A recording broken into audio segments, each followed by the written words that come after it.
the message in the Gospels. Besides his love of mankind, a certain irascibility is noticeable in Christ's character, and, as is often the case with people of emotional temperament, a manifest lack of self-reflection. There is no evidence that Christ ever wondered about himself, or that he ever confronted himself.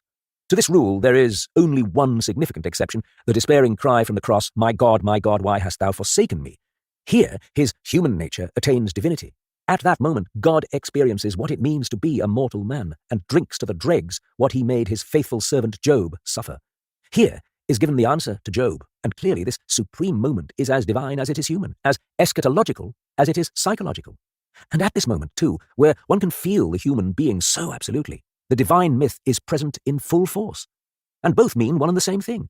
How, then, can one possibly demythologize the figure of Christ? A rationalistic attempt of that sort would soak all the mystery out of his personality, and what remained would no longer be the birth and tragic fate of a god in time, but, historically speaking, a badly authenticated religious teacher, a Jewish reformer who was Hellenistically interpreted and misunderstood, a kind of Pythagoras, maybe, or if you like, a Buddha or a Mohammed, but certainly not a son of God or a God incarnate. Nor does anybody seem to have realized what would be the consequences of a Christ disinfected of all trace of eschatology. Today, we have an empirical psychology which continues to exist, despite the fact that the theologians have done their best to ignore it, and with its help we can put certain of Christ's statements under the microscope. If these statements are detached from their mythical context, they can only be explained personalistically. But what sort of conclusion are we bound to arrive at if a statement like, "I am the way and the truth and the life, no one comes to the Father but by me," is reduced to personal psychology?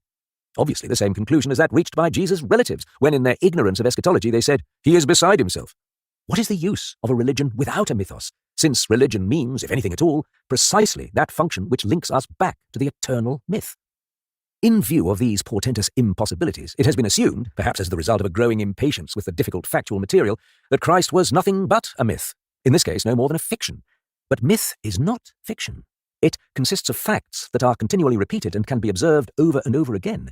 It is something that happens to man, and men have mythical fates just as much as the Greek heroes do.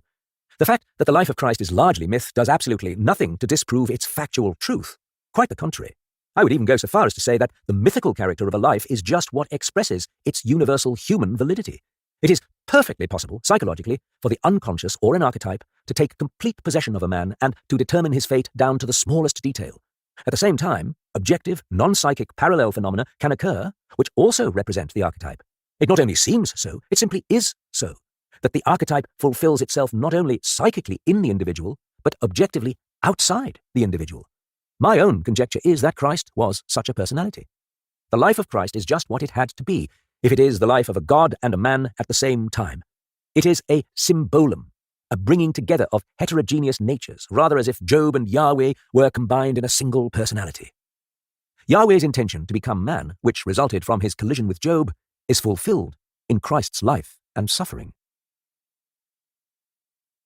Chapter 8.